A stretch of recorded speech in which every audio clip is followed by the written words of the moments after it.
বলছেন এইটা হচ্ছে হকের কাজ। কিন্তু আল্লাহ ছোট্ট একটা শব্দ দিয়ে এই জায়গাতে আপনার আমার মধ্যে একটা কথা ঢুকিয়ে দিয়েছেন। আল্লাহ বলছেন ফাইয়াত মাগুহু, দামগুন মানে হচ্ছে আপনার ব্রেন। এখন বলবেন কোরআন পরিবর্তন করবে, তাহলে কেমনে পরিবর্তন করবে? ওয়াজ পরিবর্তন করবে, কেমনে পরিবর্তন করবে? আল্লাহ মূলত বুঝাতে চান দুনিয়াতে তুমি পরিবর্তনের যত স্লোগান দাও এইটা উপরে উপরে ফাঁপড়, আসল পরিবর্তন তোমার অন্তর থেকে, চেতনা থেকে, আদর্শ থেকে হওয়া লাগে। আদর্শ থেকে পরিবর্তন না হলে উপরের পরিবর্তন টেকে না, ঠিক না? অনেক ওয়াল দেখবেন আপনি সুন্দর করে ডিস্টেম্পার লাগাইছে, সুন্দর করে রং লাগাইছে, কিছুদিন পরে ওই রং ফেটে ওঠে, দামি রং, খুবই ভালো রং, কিন্তু রং ওয়ালের মধ্যে থাকে না, খসে খসে পড়ে যায়। দেখছেন ভাই, কারণ কি?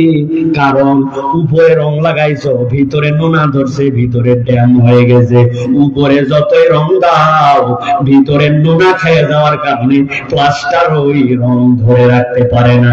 এরকম ওয়াল জীবনে দেখছেন কিনা? রব্বুল আলামিন বলছেন ফায়াতমাগুহু, আমি আমার বান্দাকে পরিবর্তন করাবো চেতনা দিয়া, আদর্শ দিয়ে, নৈতিকতা দিয়ে।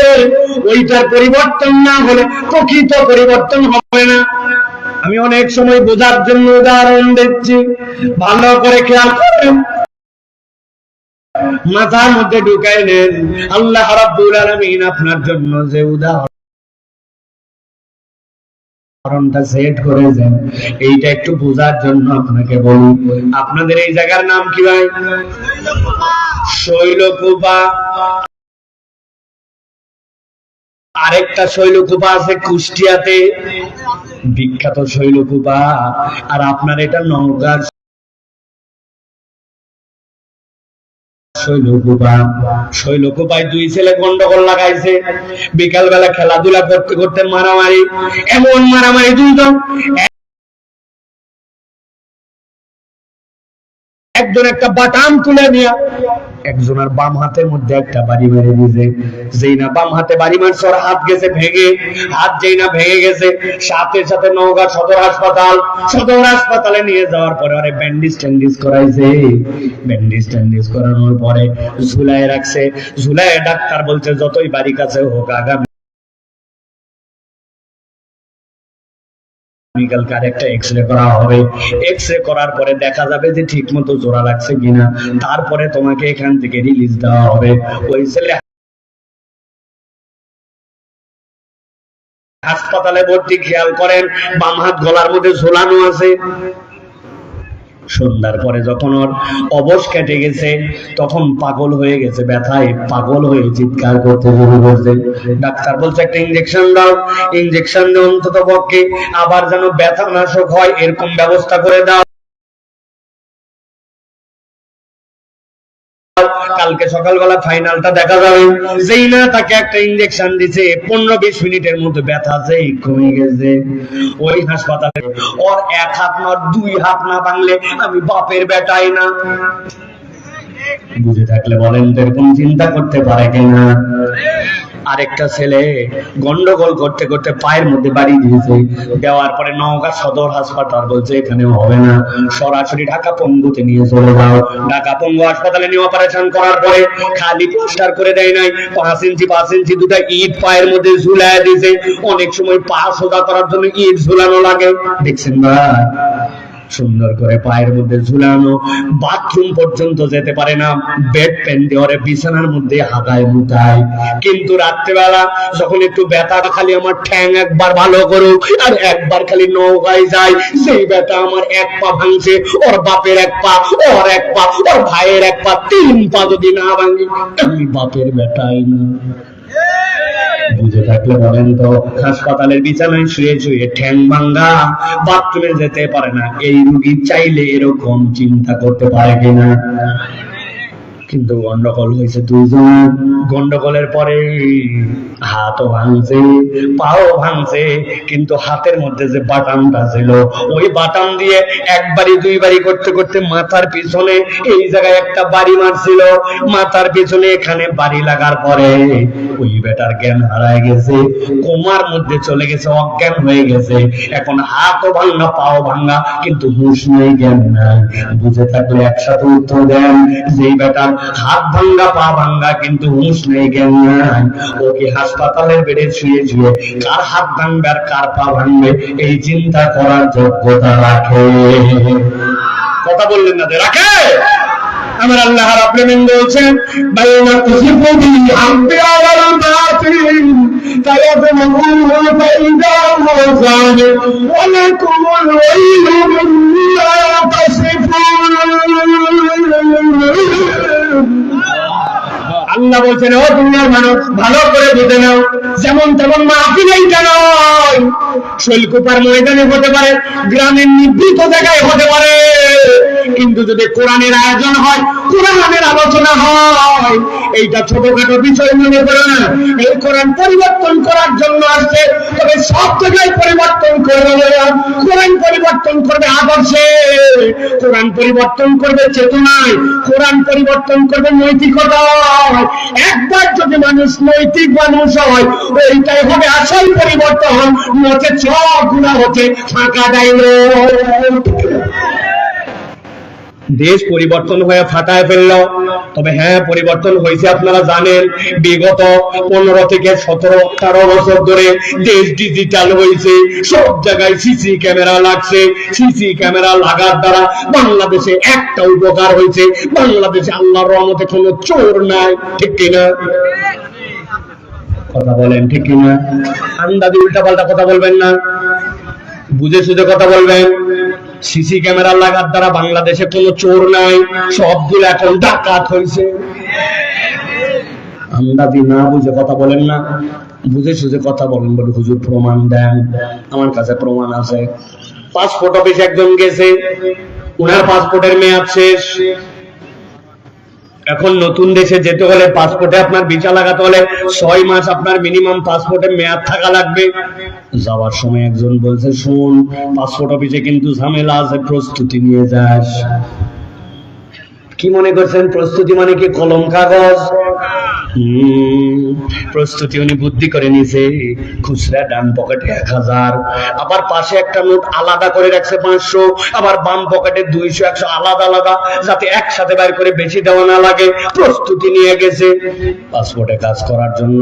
দোতলায় অফিস, খালি ঘুরায়, এই ডেস্ক ওই ডেস্ক, এখানে সেখানে, কাজও করে না, প্রস্তুতিও খায় না। অনেকক্ষণ ঘুরানোর পরে আগে বলছে চলেন, ওপর থেকে নিচতলায় চলেন। ওই বেচারি উপর থেকে নিচতলায় আসতেছে।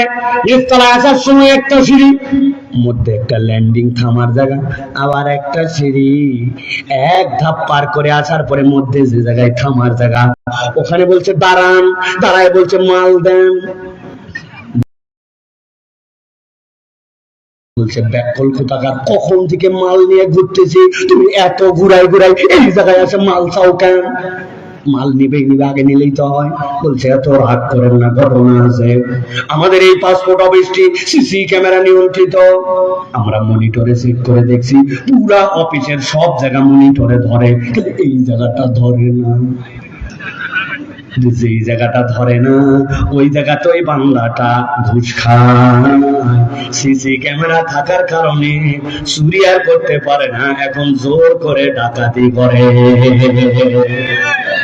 কিন্তু জিজ্ঞাসা করে ভালো করে বোঝেন, ওই লোকের কাছে যদি একটা জ্ঞান থাকতো, কিরামান কাতিবিন ইয়ালামুনা মা তাফআলুন,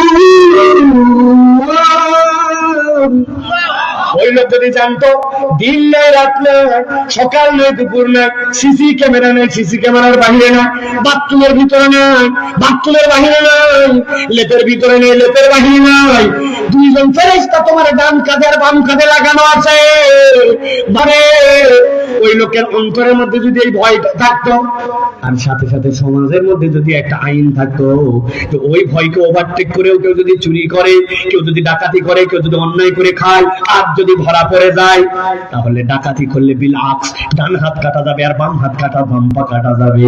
তুমি ডাকাতি করা তো দূরের কথা, সন্ত্রাসী করা তো দূরের কথা, ছিনতাই করার কথা তো দূরের কথা, একে আছে আল্লাহর ভয়, ওইটা যদি শয়তান প্ররোচনা করে তাহলে সমাজে আছে খোদার আইন, আল্লাহর কোরআনের বিধান আছে, ওইখানে কোনো 2 নম্বর করা হয় না।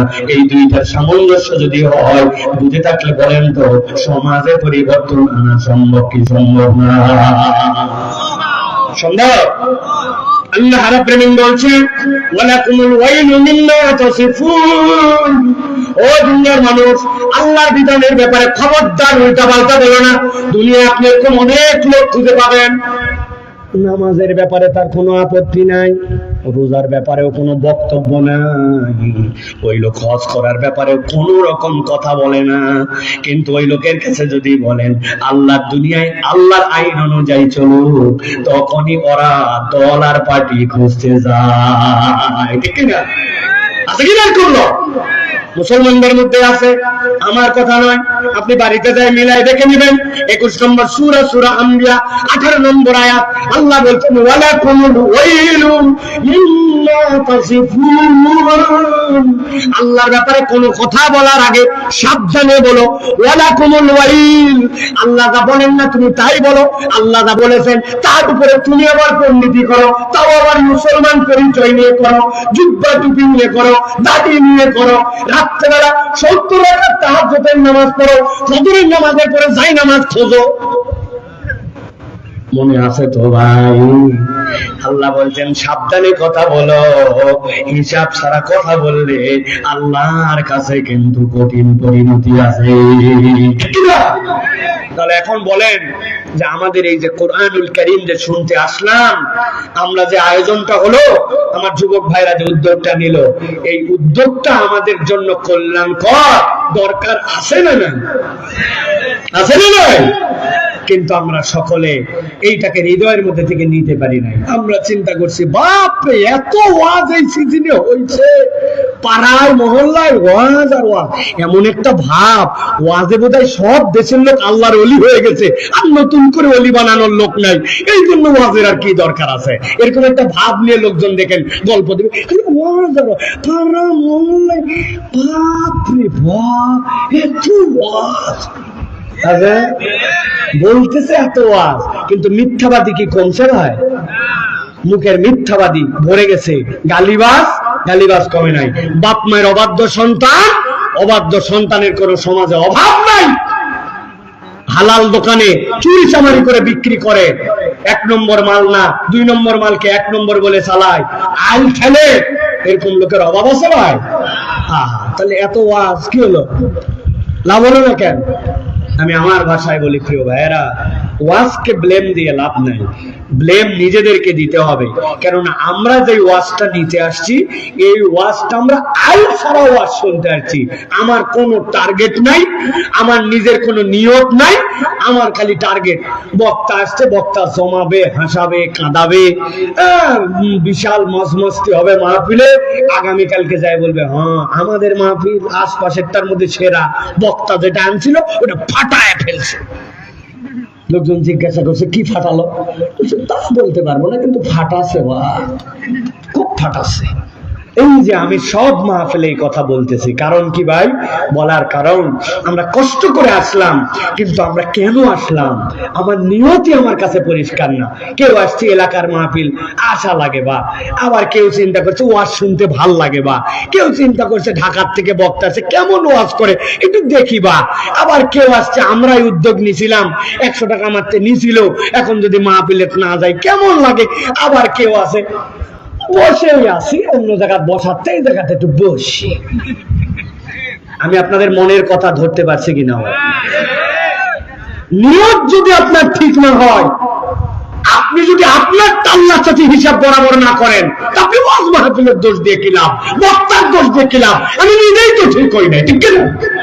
আপনি নিয়ত করেন, আল্লাহ আমি আজকে এই জন্য আসছি যে আমি এখানে বসলে জান্নাতে আমার মর্যাদা বৃদ্ধি পাবে।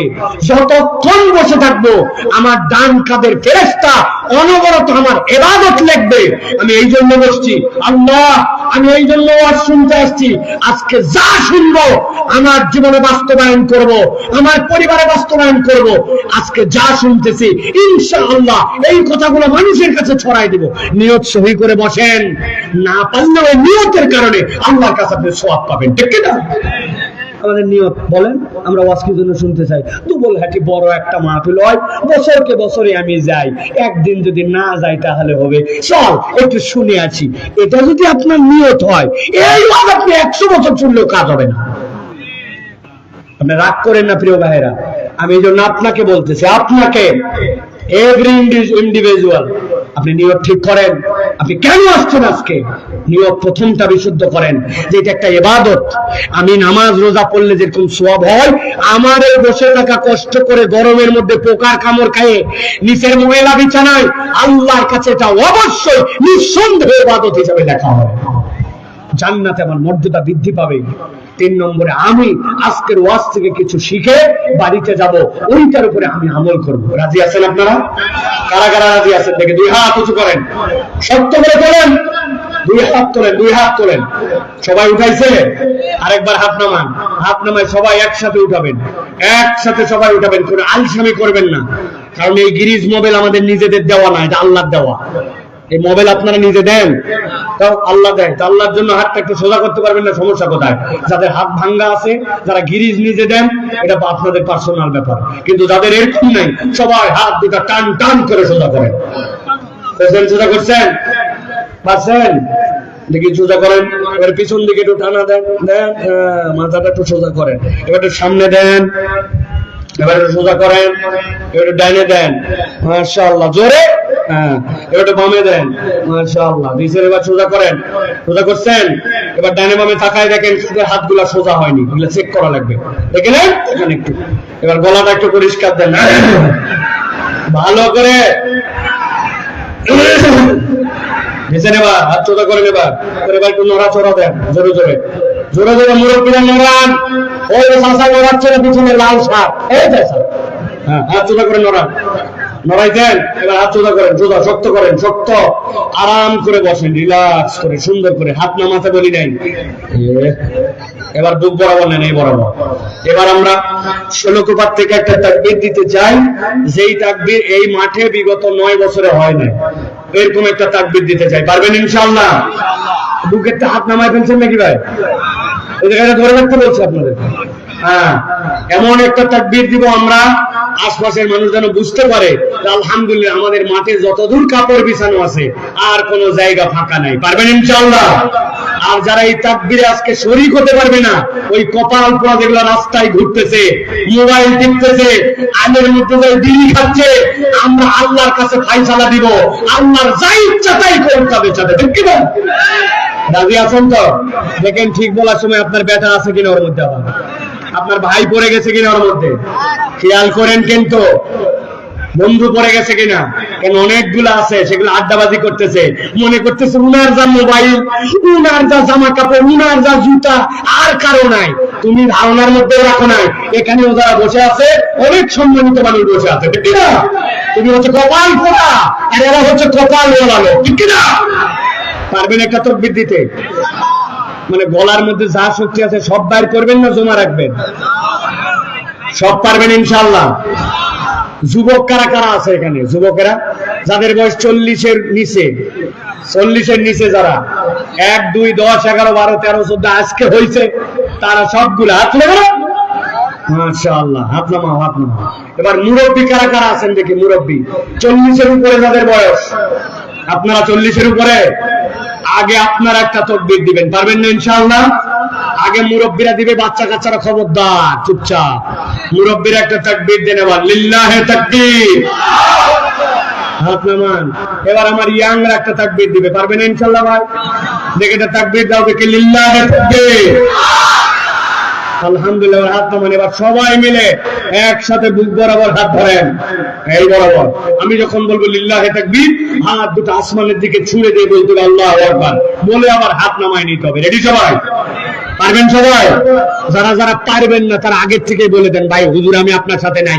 যারা পারবেন না তারা বলেন আল্লাহুম্মা আমিন। আহা, পারবেন না? আমিন বললেন যে না বুঝে? আচ্ছা ঠিক আছে, এবার রেডি সবাই? পারবেন ইনশাআল্লাহ? দেখে এটা তাকবীর দেন, লিল্লাহে তাকবীর, লিল্লাহে তাকবীর। আল কোরআনের আলো, আল হাদিসের আলো, তোমার নেতা আমার নেতা, তোমার নেতা আমার নেতা, আলেম ওলামা যেখানে, আল্লাহর আইন যেখানে, লিল্লাহে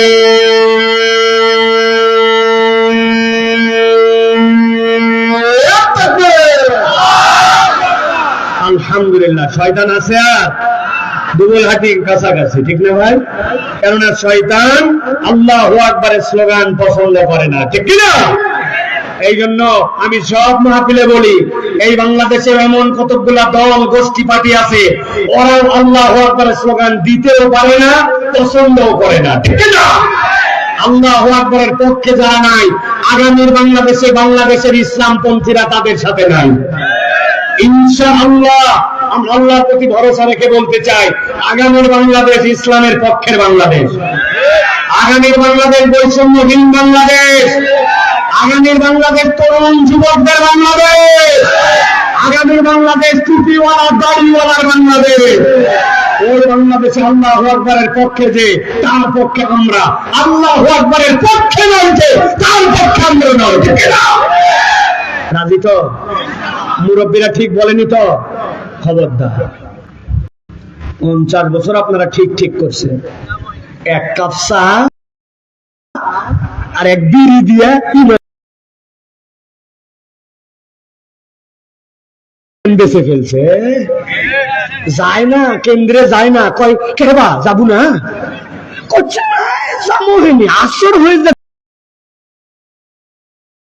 যাচ্ছে, তাও যাচ্ছে না। শেষে বলে যে যাওয়ার সময় একটু ভ্যানে যাওয়া লাগে, তো ঠিক আছে গেলাম। কথা বলেন? দেখছি আমরা।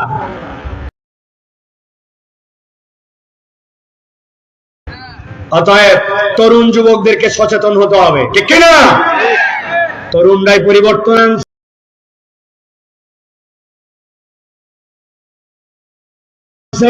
ইনশাআল্লাহ তরুণরাই মুরব্বীদেরকে ঠেলে নিয়ে আগামীর বাংলাদেশে আগাবে ইনশাআল্লাহ। এই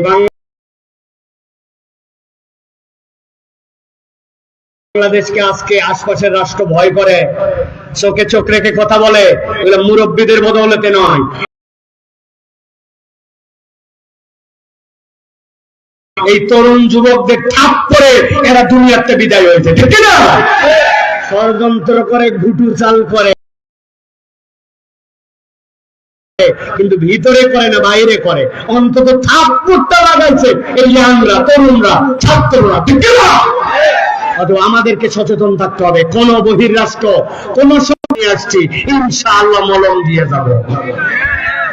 আর আগামীতে আপনারাও থাকবেন ইনশাআল্লাহ, কিন্তু আপনাদের 20 দাঁত রাখা হবে না, 20 দাঁত ভেঙে খেলা দেখানো হবে, যাতে করে ফুসফাস করতে না পারে। 20 দাঁত কি? অনেকে ভুল বুঝতে পারেন। যে যা অন্যায় করছে তার বিচার হতে হবে। রাস্তায় আপনার দেওয়ার কথা ছিল 1 নম্বর পাথর, আপনি দিচ্ছেন 2 নম্বর খোয়া।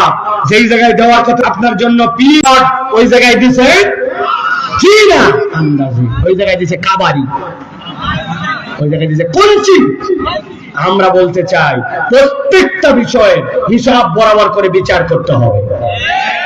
অন্যায় করে কেউ পার পাবে না, অন্যায় কোনো কিছু করো, কোনো মব জাস্টিস করা হবে না, কিন্তু যে যা অন্যায় করেছে ওই অন্যায়ের বিচার করতে হবে, ঠিক না?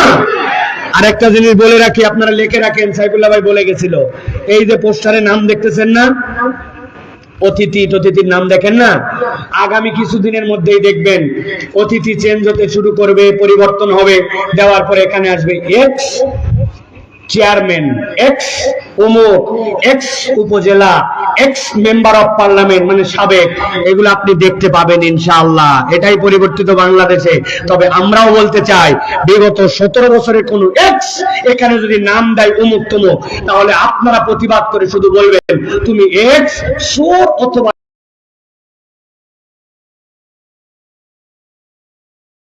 ডাকাত, এর বাহিরে তোমার কোনো পরিচয় নেই। মনে রাখবেন এটা, কারণ এই সকল দুর্নীতিবাজ মুনাফিক এদের জন্য আমাদের অনেক রক্ত ক্ষয় হয়ে গেছে। নওগাঁর মতো শান্ত জায়গা পুরো বাংলাদেশে আছে কিনা, এত একটা শান্ত, এত সম্প্রীতিপরণ জায়গা, এই জায়গাতেও হিংসার বীজ গ্রাম থেকে গ্রাম, পাড়া থেকে পাড়া, মহল্লা থেকে মহল্লা ছড়ায় দিচ্ছে। ঠিক কিনা? কেন এই হিংসা? আমরা তো হিংসার বাংলাদেশ চাই না, আমরা একটা ভালোবাসার বাংলাদেশ চাই। ঠিক কিনা? প্রিয় ভাইরা, চলেন তাহলে আর কথা বাড়াবো না, রাত অনেক হয়েছে। আমরা নির্ধারিত প্রসঙ্গে আমরা সরাসরি কোরআনুল কারীম থেকে কিছু কথা শুনতে চাই। আপনারা আছেন তো ভাই? আছেন তো ভাই? মুরব্বীরা না থাকলেও চলবে, আমার ইয়াংদেরকে থাকতে হবে, তরুণদেরকে থাকতে হবে। রাজি আছো তো ভাই? আল্লাহ কবুল করুক। প্রিয় ভাইরা, চলেন আমরা পুরাপুরি কোরআনুল কারীমের মধ্যে প্রবেশ করব। তবে খুব বেশি সময় নিব না, নির্ধারিত একটা প্রসঙ্গে নির্ধারিত কথা বলে আমরা শেষ করব। আমার সাথে সমস্বরে একটা জবান বন্ধ করে না রেখে যে যেখানে আছেন মা বোনেরা সহ সকলে পড়েন আউযু বিল্লাহি মিনাশ শাইতানির রাজীম বিসমিল্লাহির রাহমানির রাহিম ইয়াওমা তারাল মুমিনিনা ওয়াল মুমিনাতি ইয়াসআ নূরুহুম বাইনা আইদিহিম ওয়া বিআইমানিহিম বুশরাকুমুল ইয়াওমা জান্নাতুন তাজরি মিন তাহতিহাল أنهار خالدين فيها ذلك هو الفوز العظيم আল্লাহ রাব্বুল আলামিন বলছেন, ও আমার হাবিব, কিয়ামতের ময়দান যখন হয়ে যাবে, ওই কিয়ামতের ময়দানে আপনি, আল্লাহ রাব্বুল আলামিন বলছেন, হাবিব আপনি যখন আপনার সামনে রব্বুল আলামিন তখন আপনাকে এমন কতগুলা দৃশ্য দেখাবেন, যেই দৃশ্যগুলো আপনি ওই দিন দেখবেন, আর আল্লাহ রাব্বুল আলামিন আপনাকে একের পর এক ওই দৃশ্য দেখায় আপনার উম্মতের জন্য দুনিয়ার শিক্ষার ব্যবস্থা করবেন। এই জন্য আল্লাহ কোরআনুল কারীমের মধ্যে এমন 4টা দৃশ্যের কথা বর্ণনা করেছেন, যেই 4টা দৃশ্য থেকে বান্দা দুনিয়াতে তার পথ এবং পাথেও খুঁজে পাবে। আজকের আলোচনায় মূলত 4টা আয়াত, আর এই 4টা আয়াত মিলায় একটা কমপ্লিট দৃশ্য যেটা আল্লাহ কোরআনে আঁকিয়েছেন। আমরা এটা দেখে এর উপরে আমল করার নিয়ত করে বাড়িতে যাব। তাহলে মূলত আজকের আয়াতের দৃশ্য হবে কয়টা? কথা বলেন। 4টা। 1 নম্বর আয়াতে চলেন সংক্ষেপ একদম ছাক্কা ছাক্কা করে আপনাদেরকে বোঝানোর জন্য চেষ্টা করি। আল্লাহ বলছেন, ইয়াউমা তারাল মুমিনিনা ওয়াল মুমিনাত, ও আমার হাবিব, মক্কায় যখন কাফির মুশরিকরা ঈমানদারদের উপর অত্যাচার করতেছিল, যখন হযরত বেলালকে উটের পিঠের সাথে বেঁধে দিয়ে পুরা মক্কার এবড়োতে প্রভূমিতে চড়ায় বেড়াইছে, যখন খাব্বাব খুবাইবকে কষ্ট দিয়েছে, শুলে চড়াইছে, ওই লোহার অঙ্গার বানায় তার উপরে শোয়ায় দিয়ে অজস্রভাবে তাদেরকে কষ্ট দিয়েছে, যখন হযরত সুমাইয়া রাদিয়াল্লাহু তাআলাকে বর্ষা নিক্ষেপ করে খানায় কাবার চত্বরে শহীদ করে দিয়েছে, আপনি কষ্টগুলা দেখেছেন ও আমার হাবিব। কিন্তু ওই দিন বলার মতো কিচ্ছু ছিল না। কিন্তু কিয়ামতের দিনে আল্লাহ আপনাকে এমন এক জায়গাতে বসাবেন, বসানোর পরে পুরা হাসরের ময়দানটা আপনার সামনে চলে আসবে। আল্লাহ বলছেন, ইয়াউমা তারাল মুমিনিনা ওয়াল মুমিনাত, ওই দিন আপনি যত মুমিন পুরুষ আর যত মুমিনাত নারী আছে সবগুলাকে আপনি দেখতে পাবেন। কি দেখতে পাবেন? আল্লাহ বলছেন, ইয়াসা নূরুহুম বাইনা আইদিহিম ওয়া বিআইমানিহিম। আপনি দেখবেন আপনার ঈমানদার উম্মত যারা দুনিয়াতে কষ্ট করেছে, ঈমানের উপরে টিকে থেকেছে, তাদের সামনে থেকে তাদের ডান থেকে আল্লাহ রাব্বুল আমিন একটা আলো বের করে দিবেন।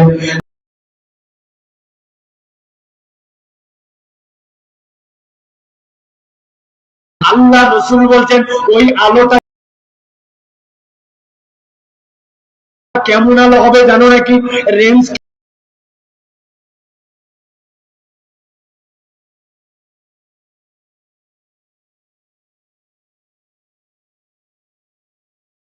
কিরকম হবে? এক উপত্যকা থেকে আরো উপত্যকা কয়েক হাজার মাইল চলে যেতে পারে, এরকম একটা আলো রব্বুল আমিন বান্দাদের কপাল থেকে ডান থেকে বের করে দিবেন।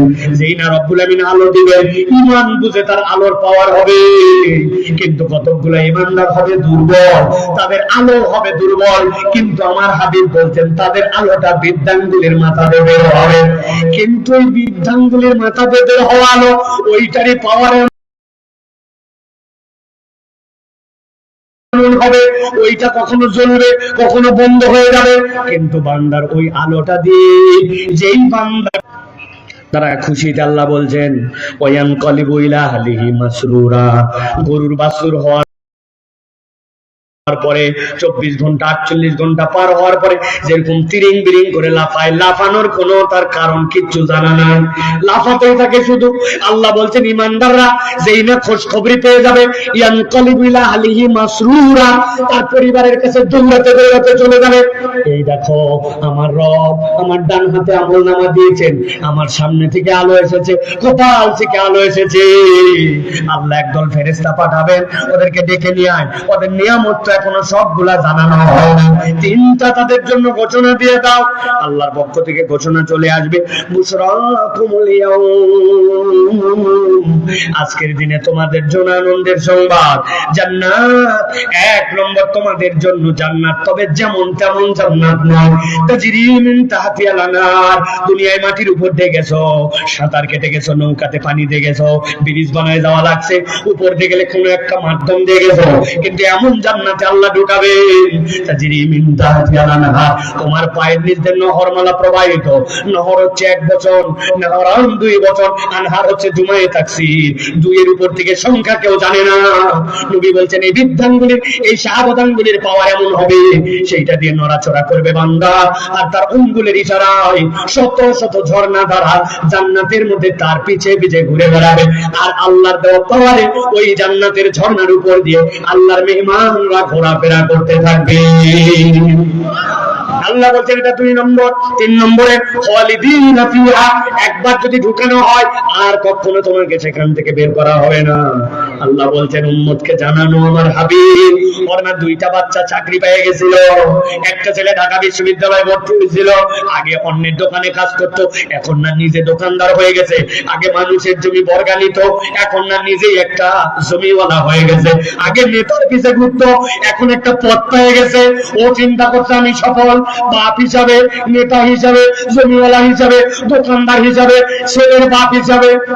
আল্লাহ বলছেন এইগুলা একটাও তোমার জন্য সফলতা বা বিফলতার মানদণ্ড নয়। ও আমার হাবিব, আপনাকে ফেরেশতা জানাচ্ছে, আপনার উম্মতকে জানায় রাখেন, কেউ যদি ওই দিন সামনে থেকে আলো আর ডান থেকে আলো পেয়ে যায়, জান্নাতের ঘোষণা পেয়ে যায়, ওই জান্নাতের নহরের বর্ণনা পায়, আর কখনো জান্নাত থেকে বের করা হবে না, এইটা যদি জানানো হয়, আপনি হাবিব জানায় রাখেন, যালিকা হুয়াল ফাউজুল আযীম, বান্দার জীবনে চূড়ান্ত সফলতা হচ্ছে এটা। এর আগে বান্দা কখনো চূড়ান্ত সফল হিসাবে নিজেকে বলতে পারে না। ঠিক আছে? তাহলে 1 নম্বর দৃশ্য। একটা আয়াত কিন্তু আমার শেষ, কয়টা আয়াত বলবো বলছি মনে আছে তো? ভালো করে মাথার মধ্যে গেঁথে রাখেন। আল্লাহ নবী দেখতেছে ইমানদারদের সামনে আলো, ডানে আলো, জান্নাতের ঘোষণা পেয়ে গেল, কখনো বের করা হবে না। আল্লাহ বলেন এরা চূড়ান্ত সফল, এটা 1 নম্বর দৃশ্য। আল্লাহ বলতেছেন একই ময়দানে এবার 2 নম্বর একটা দৃশ্য আসবে। আল্লাহর হাবিবকে আল্লাহ বলছেন ইয়াউমা ইয়াকুলুল মুনাফিকুনা ওয়াল মুনাফিকাত والمنافقات للذين آمنوا انظرونا نقتبس من نوركم قيل ارجعوا وراءكم فالتمسوا نورا আল্লাহ বলছেন, ও আমার হাবিব, আপনি এবার দেখতে পাবেন ওই ময়দানে, যেই ময়দানে ইমানদাররা আলো পেয়ে গেল। ইয়াউমা ইয়াকুলুল মুনাফিকুনা ওয়াল মুনাফিকাত, দুনিয়ার যত মুনাফিক পুরুষ আর নারী সবগুলা দেখবেন আপনার সামনে চলে আসছে। মুনাফিক কাকে বলে ভাই জানেন? ভালো করে মুখস্থ করে নেন। আরবিতে মুনাফিক, এই মুনাফিক শব্দটা নাফাকুন শব্দ থেকে আসছে, নুন ফা কফ। নাফাক মানে হচ্ছে টানেল, টানেল মানে হচ্ছে আপনি সমুদ্রের নিচ দিয়ে, নদীর নিচ দিয়ে, পাহাড়ের নিচ দিয়ে একটা রাস্তা পার করেছেন, রাস্তাটার এদিকে একটা মুখ আছে, ওদিকে একটা মুখ আছে, এদিক দিয়ে ঢুকেন ওদিকে বের হন, ওদিক দিয়ে ঢুকেন এদিকে বের হন। আরবিতে নফক বলা হয় টানেলকে। আল্লাহ যেখানে মুনাফিক বলেছেন আপনি বুঝে রাখবেন এরাও হচ্ছে দুই মুখা চরিত্রের অধিকারী। অন্তরে একটার বাহিরে একটা, অন্তরের মধ্যে ইসলাম বিদ্বেষ, আলেম পছন্দ না, হুজুর পছন্দ না, আল্লাহর আইন তার ভালো লাগে না, কিন্তু মুসলমানদের সমাজে চলাফেরার কোরআনের উপরে উপরে তাল দিয়ে চলে, এরকম মুসলমান নামদারি মুনাফিক আছে কিনা? আছে। মাহফিলের টাকা নেওয়ার জন্য গেছেন যে ভাই আমাদের ওয়াজ একটু সহযোগিতা করেন, 200 টাকা হয়তো ধরায় দিছে, চিন্তা করছেন বাপরে বাপ বিরাট বড় তো মাহফিলের ভক্ত, কিন্তু আপনি যেই না বের হয়ে আসছেন উনি উনার লিডারকে ফোন দিছিল, দেখতো ভাই এই ওয়াজ কি কোন দলের নাকি, কোন পার্টির নাকি, বক্তা কোন দলের, এত ওয়াজের দরকার কি, দেখতো বন্ধ করা যায় কিনা। এদিকে দেয় টাকা, ওদিকে দেয় ধোকা। বিগত সময়গুলাতে এরকম মুনাফিক দিয়ে এলাকা ভরে গেছিল। কথা বলেন ঠিক না? আল্লাহ রাব্বুল আলামিন বলছেন যত মুনাফিকের বাচ্চা আছে আর মুনাফিকের পুরুষ আর নারী আছে, দ্বিতীয় দৃশ্য কিন্তু এইটা, সবগুলা নবীজি বলছেন আপনি দেখতে পাবেন সবগুলা এসে হাজির হয়ে গেছে কাদের সামনে? লিল্লাযিনা আমানু, যারা ঈমানদার তাদেরকে একটা কথা বলতে শুরু করেছে। ঈমানদার কারা? আমরা, আমাদের যাদের হাতে আলো আছে। আল্লাহ রাব্বুল আলামিন জান্নাতের জন্য আপনার আমার জন্য নিয়ামত দিয়ে দিয়েছেন। আল্লাহ বলতেছেন তাদের সামনে মুনাফিকরা এসে হাজির হয়ে গেছে। আসার পরে বলছেন উনজুরুনা, একটু দাঁড়াও, একটু দাঁড়াও, ইমানদাররা দাঁড়াও। ইমানদাররা সাথে সাথে বলতেছে কি জন্য আমরা দাঁড়াবো? জান্নাতে যাওয়ার জন্য আমাদের ঘোষণা হয়ে গেছে, আমাদের তো হাতে সময় নাই। বলছে একটু দাঁড়াও ভাই, উনজুরুনা, কেন দাঁড়াবো? নাকতাবিস বিনূরিকুম, এমনি এমনি দাঁড়াতে বলি নাই, আমাদের দিকে তাকাও, আমাদের সামনে আলো নাই, ডানে আলো নাই, এই বিদ্যাঙ্গুলির মাথাতে পর্যন্ত আলো বের হয় না। আবার আশ্চর্য বিষয়, তোমাদের যে আলো আছে ওই আলো দিয়ে যারটা সে দেখতে পায়, বাকিরা সে আলো দেখতে পায় না। একটু দাঁড়াও, নাকতাবিস মিন নূরিকুম, তোমাদের অজস্র আলো থেকে আমরা অল্প একটু আলো নিব। কত আলো নিব? কথা বলতে হবে, কতটুকু? এমনি এমনি জিজ্ঞাসা করে নাই, ফাও ফাও কারণ আছে। কতটুকু? আরবিতে ইকতিবাস কাকে বলে একটু বোঝেন। কতটুকু আলো চাইছিল? আমাদের এই এলাকায় দুবলহাটি, শোলগাছি, শোলকুপা এলাকায় মাটির চুলা আছে ভাই, মাটিতে 2 চুলা 3 চুলা হয় না ভাই? 3 চুলা হয়। উপর দিয়ে তাল পাতা দিয়ে ঢাকায় রাখছিল মা বোনেরা। আগের রাত্রে কঠিন বৃষ্টি হওয়া হয়েছে, ফুটা ফাটিয়ে দিক দিয়ে সেদিক দিয়ে ঢুকে যায়, চুলা একদম স্যাঁতস্যাঁতা হয়ে গেছে, খড়িগুলা ভিজে গেছে, ধরতে চায় না। তখন মা বোনেরা কি বুদ্ধি করে, পাশে একটা লম্পু রাখে, পাশে একটা কুপি বাতি রাখে। নওগাঁর লোক কি বলে ভাই? কুপি, হ্যাঁ বাতি। বাতিটা সুন্দর করে ধরায় দিছে। ধরানোর পরে পাটকাঠি সিনট, সিনট 2-1টা ছেঁচে ওইখানে দেয়, খের ওই বরাবর ধরে আস্তে করে যখন জ্বলে যায় ভিতরে দিয়ে পরে চুলা জ্বলায়। কেননা ম্যাচের কাঠি যদি ঠুকতে শুরু করে ম্যাচ ফুরায় যাবে, কিন্তু চুলা জ্বলবে না, এই জন্য আগে কুপি জ্বলায়। ঠিক কিনা ভাই? এখন পাশের বাড়ির একা পা আসছে, আবার তোমার তো তাও ম্যাচ দিয়ে কুপি ধরাইছো, আমি ভুলে ম্যাচ পর্যন্ত চুলার পাশে থুসলাম, আমার ম্যাচ পর্যন্ত এমন স্যাঁতস্যাঁতা, ম্যাচ মারলে কাঠি বারুদ সহ খুলে যায়। অতএব তোমার কুপির থেকে আমার কুপিটা একটুখানি ধরায় দাও। যেই না কুপি ধরাতে ওই মহিলা খবরদার, আমার কুপির থেকে কুপি ধরাবে না। কেন? বলছে তাহলে আমার আলো কমে যাবে। কুপিতে কুপি ধরার আলো কমবে তো ভাই?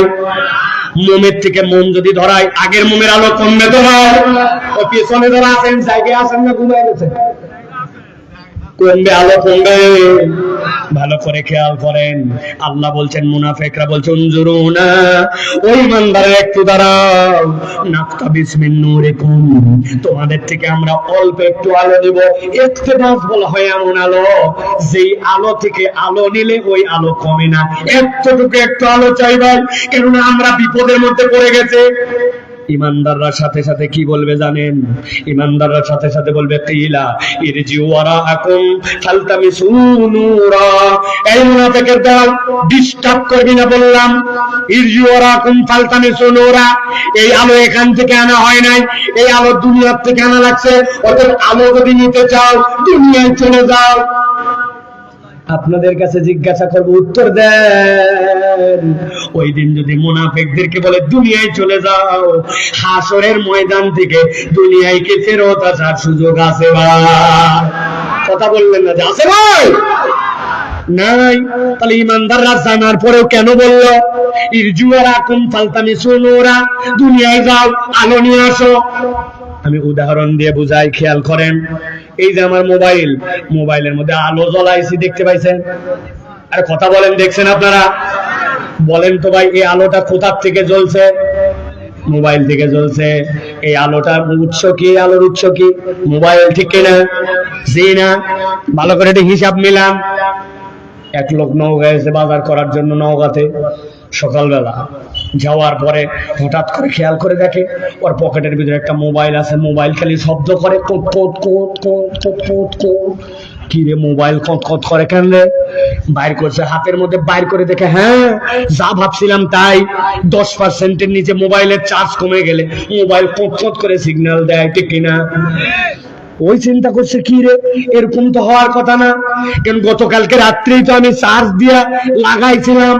খানিকক্ষণ পরে মনে হয়েছে চার্জ দিয়েছিলাম, সকেটের সাথে লাগাইও ছিলাম, কিন্তু সকেটের পাশে একটা সুইচ ছিল, সুইচটা অন করতে মনে নাই। বুঝে থাকলে বলেন তো, সকেটের পাশে সুইচ যদি অন করতে মনে না থাকে, মোবাইলে চার্জ উঠবে তো? তাহলে কি সিদ্ধান্তে আসলেন? সিদ্ধান্তটা হচ্ছে মোবাইলের ভিতরে 5000 মিলি অ্যাম্পিয়ারের ব্যাটারি আছে, মোবাইলটা আলো জ্বলায়, কিন্তু এই আলো মোবাইলের নয়। এই আলোটা পিডি, এই আলোটা ডেস্কো, এই আলোটা সৌর বিদ্যুৎ, এই আলোটা জেনারেটর। কোন একটা মাধ্যম দিয়ে আপনাকে ওখান থেকে রিচার্জ করে নেওয়া লাগে, ঠিক না? যদিও জ্বলে মোবাইলে, কিন্তু আলোর উৎস ভিন্ন। ইমানদাররা বলবে ইরজুয়ারাকুম ফালতামিসু নূরা, এত আলো আমাদের যে দেখো, এই আলো হাসরের ময়দানে কামাই করা নয়, এই আলো দুনিয়ায় কামাই করা লাগছে। অতএব আলো যদি নিতে চাও দুনিয়ায় চলে যাও। চিৎকার করে উত্তর দেন, ওই দিন কোন বেটার হাসরের ময়দান থেকে দুনিয়ায় আসার কোন সুযোগ থাকবে? দুইটা আয়াত শেষ, দুইটা দৃশ্য শেষ। কয়টা বলবো বলছি? হ্যাঁ, 1 নম্বর ইমানদারদের আলো, 2 নম্বর মুনাফিকরা আলো খোঁজে। ইমানদাররা বলছে দুনিয়ায় চলে যাও, দুইটা দৃশ্য শেষ। এবার 3 নম্বর দৃশ্য সেখানে ঘটবে। মুনাফিকরা তো জানে দুনিয়ায় আসা যাবে না, যতই বকুক, যতই যাই করুক, আলো নিলে ওদের থেকে নেওয়া লাগবে।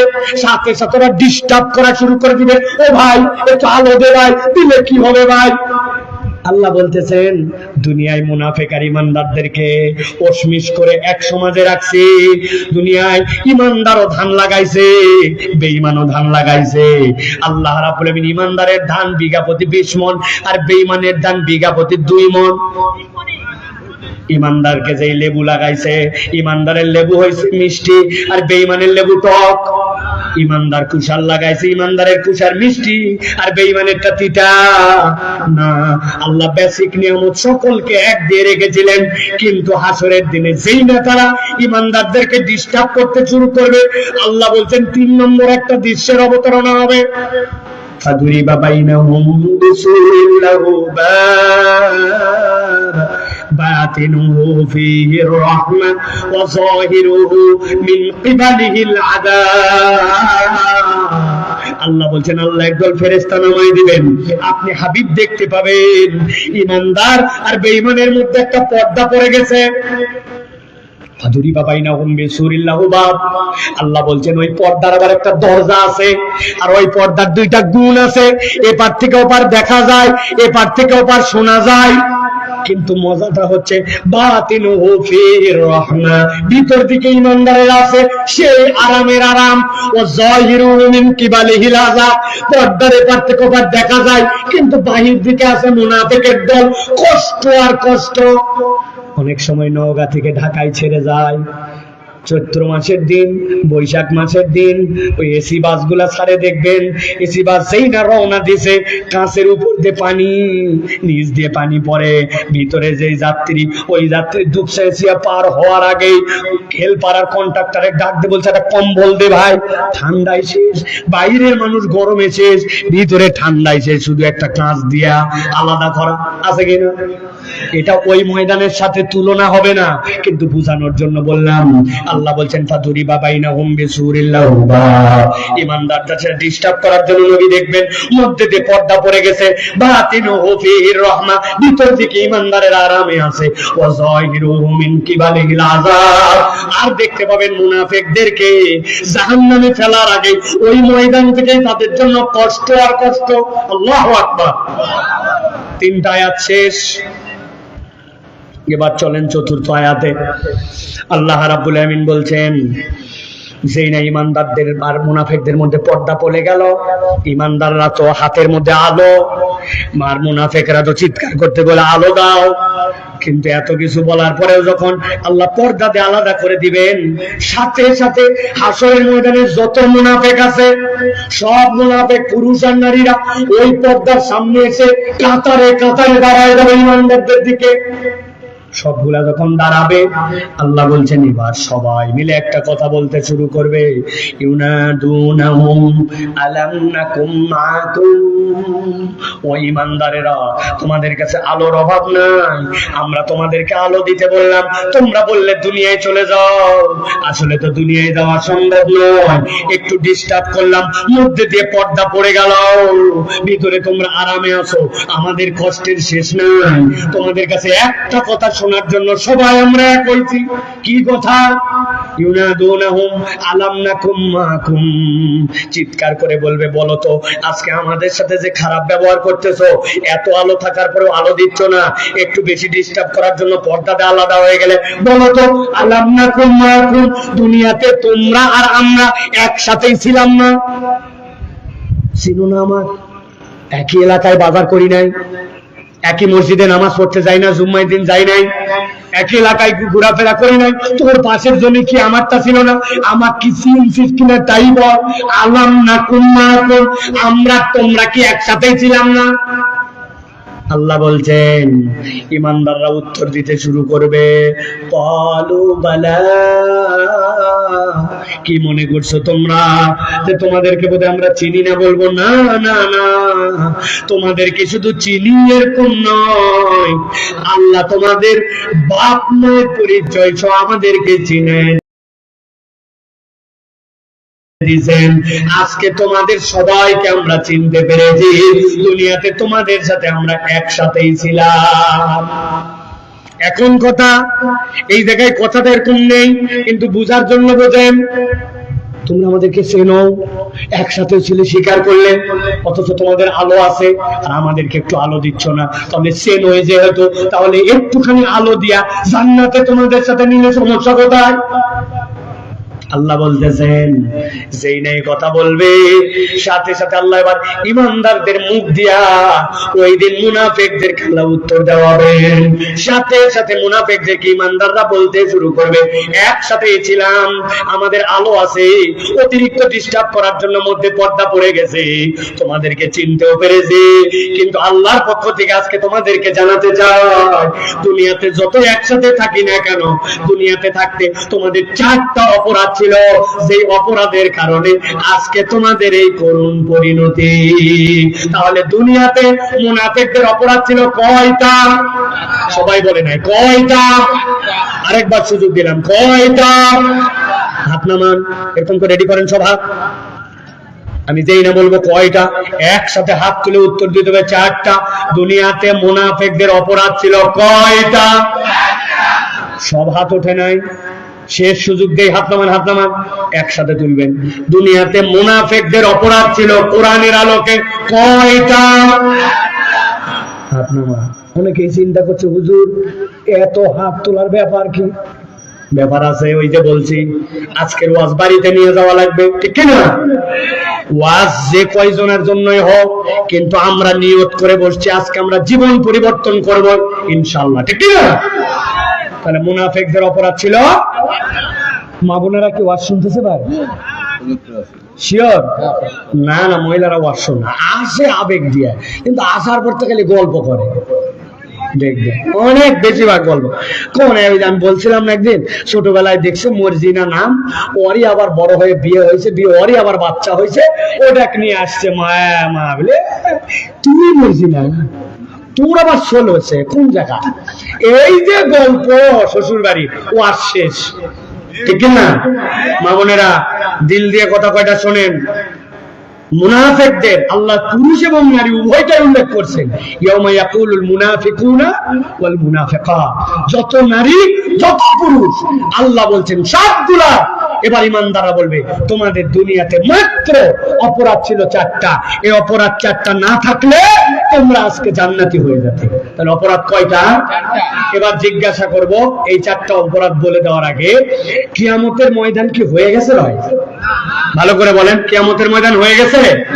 আল্লাহ কি মুনাফিক আর মুমিনদেরকে আলাদা করে দিয়েছে?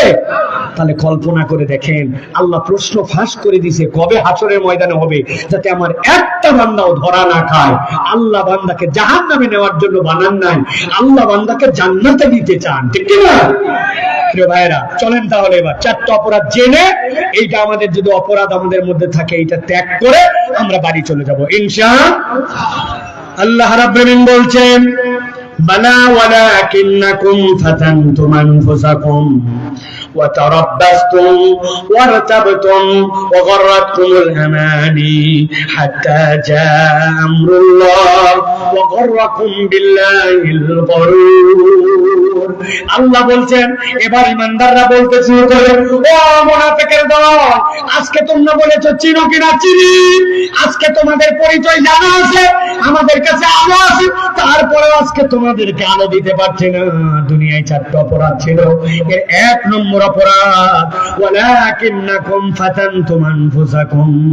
দুনিয়াতে তোমরা নিজেরা নিজেদেরকে এমন কতগুলা পরীক্ষার মধ্যে ফেলেছিলে, যেই পরীক্ষা আল্লাহ দেয় নাই, ওই পরীক্ষা তোমরাই তোমাদেরকে ফেলেছিলে। ঠিক যে বললেন, বুঝে না বুঝে? হ্যাঁ, কি পরীক্ষা আপনি ফেলছেন, যেই পরীক্ষা আল্লাহ আপনাকে দেয় নাই? বলেন। আমি দেখেন তো 2-1টা বলি আপনাদের সাথে মিলে কিনা। এক ছেলে বন্ধু বানাইছে একজনকে, ওই ছেলে সিগারেট যেই ধরাইছে, বলছে আই ফাঁকে বিড়ি ধরাবে, সিগারেটের গন্ধ আমার সহ্য হয় না, কাশি ওঠে আমার। ওই ছেলে ওকে বলছে সিগারেটের গন্ধ সহ্য হয় না, কাশি ওঠে, দূরে তুই বিড়ি ধরা, কিন্তু বন্ধুত্ব বাদ দেয় না। 1 দিন 2 দিন করে সাথে থাকতে থাকতে 10 দিন পার হতে না হতে, যেইটার কাশি হতো ওইটার কাশি তো গেছেই গেছে, উল্টো ও এখন ওর সাথে বিড়িখোর হয়েছে। কথা বলেন ঠিক না? ওই বিড়িখোরের সাথে ঘুরতে ঘুরতে আর ডান পিটামি করতে করতে, ওই দোস্ত ঈদের সময় বলছে, দোস্ত আর কত বিড়ি খাবো, বিড়ি খাওয়া বাদ দে। বলছে তার মানে? বলছে বিড়ি খাওয়ার ফিলিংস হয় না, কি করা লাগবে?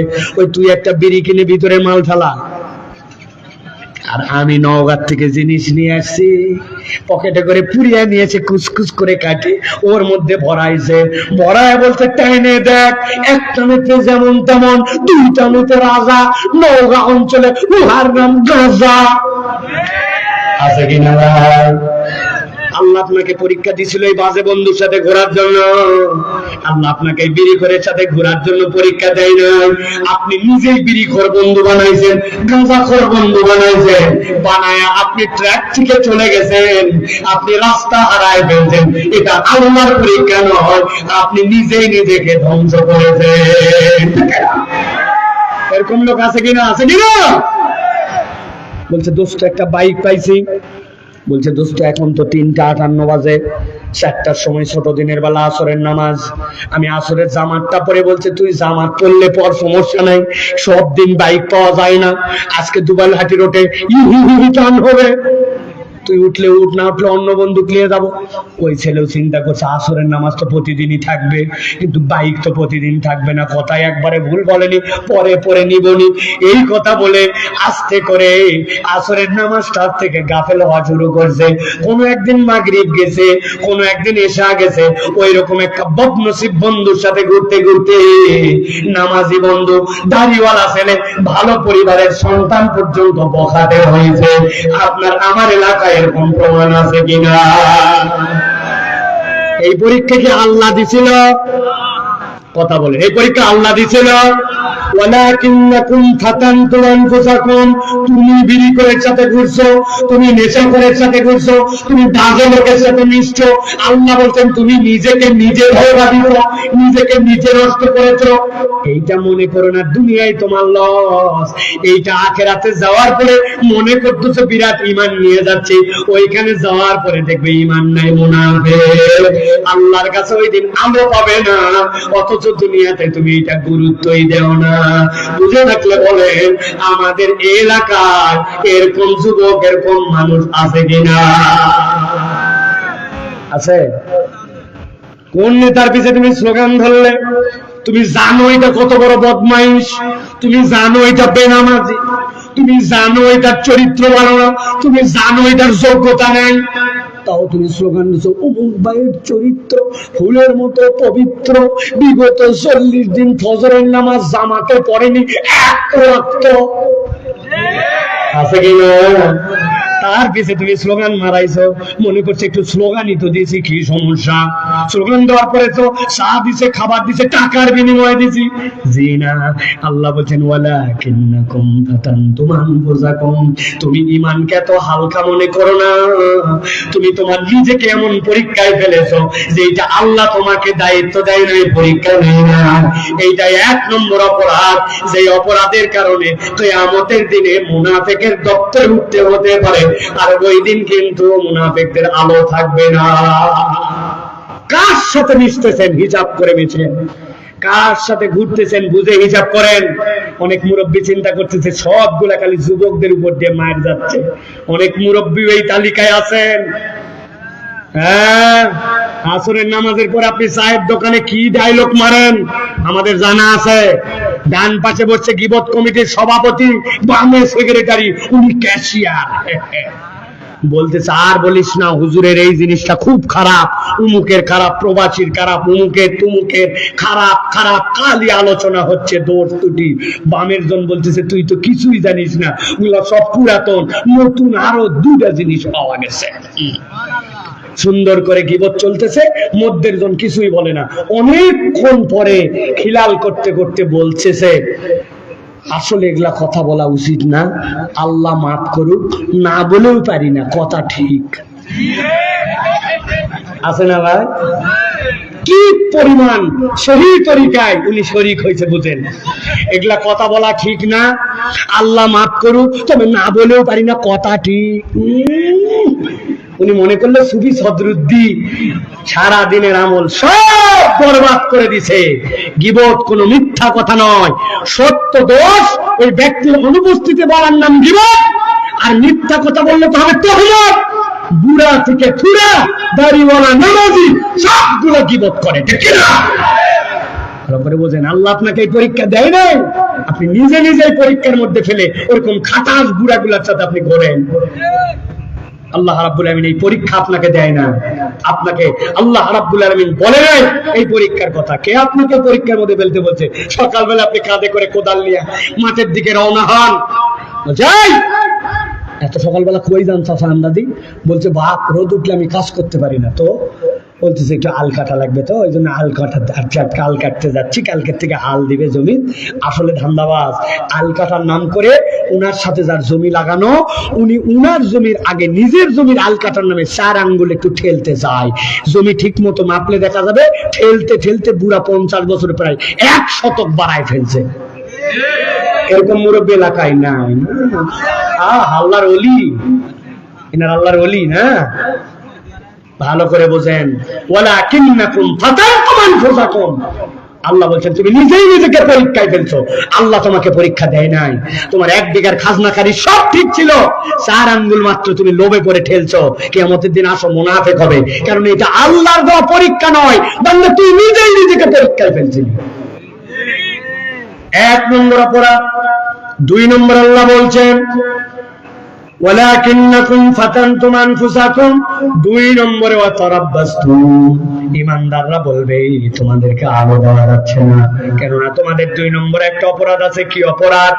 আল্লাহ বলতেছেন ঈমানদাররা উত্তর দিব তারাব্বাসতুম, দুনিয়ার বুকে তোমরা দীর্ঘ সূত্রিতা করতে, আল্লাহর দিকে আসার ক্ষেত্রে তোমরা অজুহাত দেখায়া দেখায়া খাল ক্ষেপণ করতে, আল্লাহর দিকে আসার ক্ষেত্রে অজুহাত দেখায়। এরকম বুড়া চূড়া যুবক নারী আমাদের এলাকায় আছে না? হুজুর ধরছে বাবা চলো মসজিদে নামাজে যাওয়া লাগবে, চিন্তা করছে আজকে আর কোনো বলা বলি না, জোর করে মসজিদে নিয়ে যাব। খানিক দূর যাওয়ার পরে বলতেছে ছেলে হুজুর আজকে কি বার? বলছে 1 থাপ্পড় দিব, আসরের নামাজে তোকে নিয়ে যাচ্ছে, তোর বার শোনা লাগবে কেন? বলছে হুজুর আল্লাহর কসম করে বলতেছে হুজুর একবার বলেন আজকে কি বার? বলছে আবার কথা বলে, নামাজে আসরে যাচ্ছিস কিসের বার আর কিসের কি, তোর বারের চিন্তা কি? বলছে হুজুর বলেন না একটা কথা আছে কি বার? বলছে আজকে বুধবার। বলছে আল্লাহর কিরা করে বলতেছে হুজুর বৃহস্পতিবার, শুক্রবার, জুম্মার দিন থেকে আমি নামাজ ধরছি না ধরছি আছে কিনা? মঙ্গল নাই, বুধ নাই, শুক্রবারে নামাজ ধরবে বলছে, কিন্তু এই শুক্র যে কত শুক্রবার পার হয়ে গেল আজ পর্যন্ত নামাজ পড়ে না। ওই বেটা আল্লাহকে হাইকোর্ট দেখায়। আছে কিনা? এরকম আছে কিনা? কারা কারা আছেন একটু হাত তোলেন। বাবা কেউ না এখানে, অথচ আমরা ভালো করে খেয়াল করেন আল্লাহ রাব্বুল আলামিনকে আমরা সময় নেই। আগামী রমজান থেকে দেখেন আমি কেমন ভালো হই, খালি হজ করে আসি, দেখিস আমি কেমন হুজুর হয়ে যাই। আছে কিনা? রমজান পর্যন্ত ঠেলে নিয়ে যায়, হজ পর্যন্ত ঠেলে নিয়ে যায়। ও মুরব্বী আপনাকে তো দেখে মনে হচ্ছে 60 বছরের উপরে বয়স, আপনার মুখে দাড়ি নেই কেন বাবা, ব্যাপারটা কি? বলছে তোমার চাচি আম্মা লাইক করে না, চাচি লাইক করে না জন্য উনি মুখে দাড়ি রাখে নাই। যুবক তোমার মুখে দাড়ি নাই কেন? বলতেছে সামনে বিয়ে শাদীর কথাবার্তা চলতেছে, চাকরি বাকরি আছে, যেই মেয়ের সাথে কথা ঠিক হয়েছে ওই মেয়ে আবার দাড়ি পছন্দ করে না, বিয়ের পরে বুঝায় সুজায় তারপরে রাখবো নি। আমি আপনাকে ফতোয়া দিয়ে গেলাম, কোন মেয়ে যদি বিয়ের আগে আপনাকে বলে দাড়ি ছেলে বিয়ে করবো না, দাড়িওয়ালা ছেলে বিয়ে করবো না, ইসলামী শরীয়ত বলতেছে ওই ছেলেকে ওই মেয়েকে বিয়ে করা জায়েজ না। দাড়ি নাই কেন নাই তোমার? সমস্যাটা কোথায় তোমার? কিচ্ছু সমস্যা নেই, আল্লাহকে হাইকোর্ট দেখায় রাখছে 30 বছর হলে রাখবো নি, চাকরি পাই তারপরে রাখবো নি। আমি তো আপনার ব্যাপারে খুব আপসেট প্রিয় ভাইরা। আল্লাহ দুনিয়াতে একটা ছেলে আর একটা মেয়ের মধ্যে মৌলিক ভাবে তেমন কোনো পার্থক্য রাখেন নাই। একটা ছেলের মাথাতেও চুল ওঠে, মেয়েরও ওঠে, একটা ছেলেরও 2 হাত, মেয়েরও 2 হাত, একটা ছেলের যা যা অঙ্গ আছে মেয়েরও তাই আছে। হয়তো প্রকৃতিভাবে একটুখানি পার্থক্য আছে, কিন্তু অঙ্গ আছে, উনারও প্রস্রাব করার অঙ্গ আছে, আমারও আছে, ঠিক কিনা? কিন্তু একটা মাত্র পার্থক্য আল্লাহ দিয়েছেন, মেয়েদের মুখে দাড়ি ওঠে না আর ছেলেদের মুখে দাড়ি ওঠে। আর আপনি সেই আবুলের আবুল, আপনি আপনার ছেলের তোকে বিসর্জন দিয়া আপনি দাড়ি কাটে আপনি মহিলা হতে চান। কথাটা আস্তে বলেন, একটু আস্তে আস্তে। ঢাকাতে এক সার নাকি এক ছেলের মুখের মধ্যে এরকম একটা ফুকুদারি, ওইটা দেখে বলছে এই তোর তো দেখলে ছাগল ছাগল লাগে। ওই ছেলে বলছে you are absolutely right sir. আরে তোকে আমি চেতানোর জন্য বললাম ছাগল ছাগল লাগে, আর তুই বলতেছিস কথা ঠিক, এটা আবার কেমন কথা? বলছে স্যার কথা আবার বল কি, আমার যা আছে তাই তো আপনি বলছেন। কিন্তু স্যার আপনি যদি সাহস দেন তাহলে আপনার সাথে আমার একটা কথা আছে। বলছে বল। বলছে স্যার আমার তো ফুকুদারি ছাগলের মতো, এই জন্য আমার চেহারার দিকে তাকালে ছাগল ছাগল লাগে, কিন্তু আপনার চেহারার দিকে আমি যতবার তাকাই ততবার আমার খালি কুত্তা কুত্তা লাগে। কুত্তার মুখে দাঁড়িয়ে আছে তো আরো নিচে নামবো আমি না। তারাব্বাসতুম, কেন রাখেন নাই? কোনো কারণ নাই, শুধু অজুহাত দেখাইছি, ভালো লাগে না, রাখবনি। আর একটু বয়স হোক। ও তরুণ ও যুবক, জেনে রাখো, আসার সিরিয়াল আছে, যাওয়ার সিরিয়াল নাই। এই হুজুর মাথার মধ্যে রুমাল দিয়ে আছে, আমার খুব মহব্বতের হুজুর, এইগুলা সব দুবলাটি মাদ্রাসা। উনি যাওয়ার সময় ওসিয়ত করে লিখে গেছে, আমি যদি মরে যাই, আল্লাহ হায়াত দারাজ করুক, মরে যদি যাই, তাহলে আমি যেহেতু নামাজ পড়াতাম, চলে আসছি, বলে কি বলে, দুবলাটি বড় মসজিদের ইমাম ছিলাম, পাগড়ি দিতাম, অতএব মরার পর আমার মাথার পাগড়ি দিবে, আর রুমাল ছাড়া তো চলতে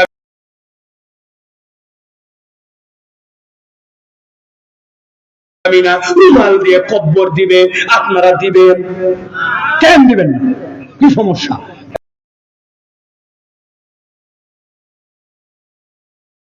একটা লোক বলছে পাগড়ি দিতে চাইছে, আপনাদের কি যেন এত রাগ? হুজুর এসব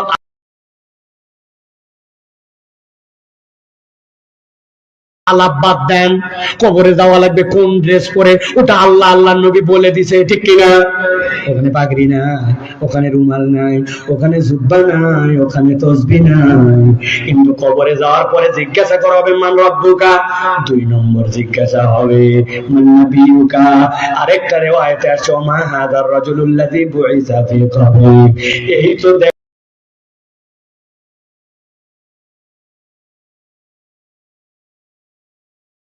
দেখো দেখো, যাকে দেখানো হচ্ছে এই লোকটাকে তুমি চিনো কিনা? আল্লাহ নবীকে দেখানো হবে। আপনি বুকে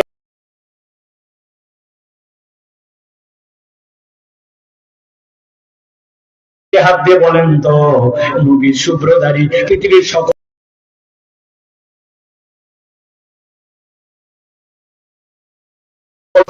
আর তার উম্মত আসছে দাঁড়িয়ে ছাড়া, নবীকে কি মনে হয়েছে না তো সহজ হবে?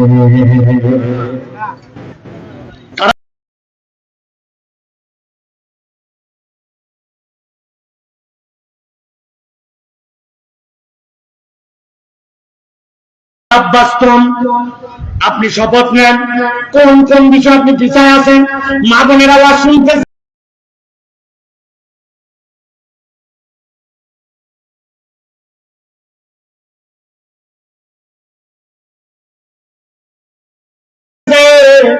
মহিলা একটা আসছে, 60 বছর বয়স, হাত মোজা পা মোজা, কিন্তু মেয়েরা উলঙ্গ হয়ে ঘুরলেও বাপ মায়ের হুঁশ না। আল্লাহ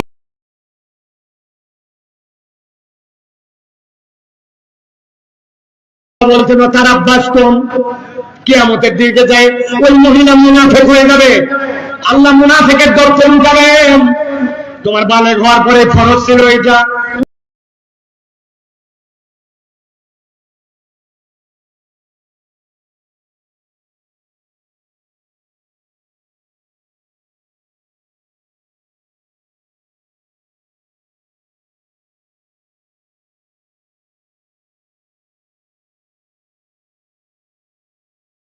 তুমি ফরজ পালন করো না কেন? দেব করতে ইমানের প্রসঙ্গ একটা মুখ বন্ধ থাকবে না, বুঝে সুঝে উত্তর দেন।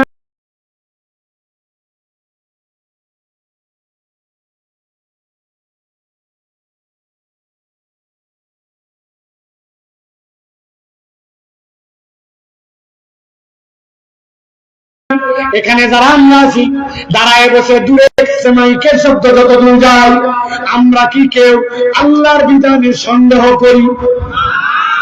একসাথে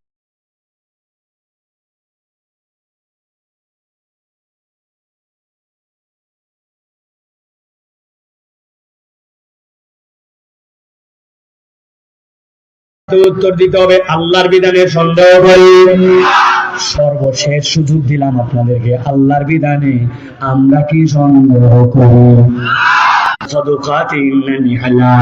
সাধ্যের মধ্যে থাকলে আপনার সামর্থ্য অনুযায়ী নারীকে আপনার দেনমোহর দিতে হবে। দেনমোহর দেওয়া, ওলিমার অনুষ্ঠানে যাবার কবুল, ইসলামের বিয়ের যত আনন্দ ফুর্তি মজা সবের মধ্যেই আছে, সবের মধ্যেই শেষ। কিন্তু আপনার আমার নওগাঁ অঞ্চলে, দুবলহাটি অঞ্চলে শেষ না, আরো আছে। কথা বুঝে বলেন, আছে কি আছে? মেহেদি সন্ধ্যা, হলুদ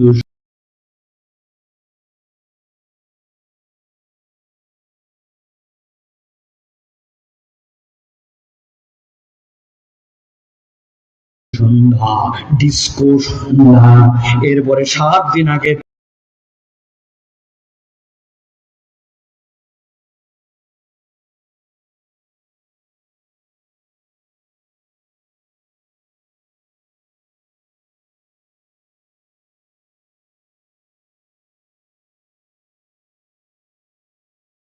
থেকে বড় বড় ডেক ভাড়া করে নিয়ে যায় বিয়ে বাড়ির ছাদের উপরে তুলে, গেটের মধ্যে তুলে। আছে কিনা? এখন যেই বাড়িতে দৃষ্টি দৃষ্টি হচ্ছে আসরের নামাজের সময়, আপনার তো মিউজিকের ঠেলা এলাকায় অস্থির, বাচ্চা কাচ্চার ঘুম নাই, ওনার বাড়িতে ফজরের পর ফজর চলে যায়, ওনার বাচ্চা মসজিদে আসে না, খবর নেয় না। বুঝে থাকলে বলেন তো, এই লোক যে এই মিউজিকের সাথে আছে, বেনামাজির সাথে আছে, আবার নামাজের সাথেও আছে, হজের সাথে আছে, তাহলে এই লোক কি আল্লাহর বিধানে সন্তুষ্ট, নাকি প্রকারান্তরে আল্লাহর বিধান তার অপছন্দ? সন্দেহ করে না, কিন্তু ওনার মনে হয়েছে ইসলামের জাত ওইটুকুতে তো হয় না, এরকম লোক আছে। আর একটা উদাহরণ দিল, সাংঘাতিক উদাহরণ এটা, শুরুর দিকে একটু বলেছে, আবার বলি, আমাদের সমাজে এমন লোক খুঁজে পাবেন, নামাজের কথা বললে সমস্যা নাই, রোজার কথা বললে সমস্যা নাই, যাকাতের কথা সমস্যা নাই, কিন্তু বাংলাদেশের টাকা যারা বিদেশে পাচার করলো, দেশের টাকা দিয়ে যারা কানাডায় আমেরিকায় বাড়ি বানালো, ওইগুলা চোরের বিচার ইসলামের আইন দিয়ে হোক, মহিলাদের সাথে অন্যায় হলে ইসলামী আইনে বিচার হোক, অর্থনীতিটা ইসলামের আলোকে চলুক, সংসদটা ইসলামের আলোকে চলুক। এই কথা বললে ওই মুরব্বীর মন খারাপ হয়, উনি তখন দল খুঁজে, পার্টি খুঁজে, এরকম মুসলমান আছে কিনা? সাইফুল্লাহ কি মনে করছিলাম দল করে না, এখন থেকে উনিও দলের কথা বলে, আছে না?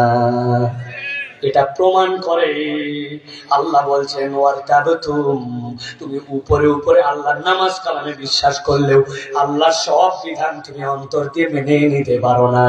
আল্লাহর বিধানে সন্দেহ করতে বলে তোমার ধারণা সুদ ছাড়া অর্থনীতি চলে না, তোমার ধারণা হাত কাটা ছাড়াও দুনিয়াতে আইন বোঝাই বাস্তবায়ন হওয়া সম্ভব।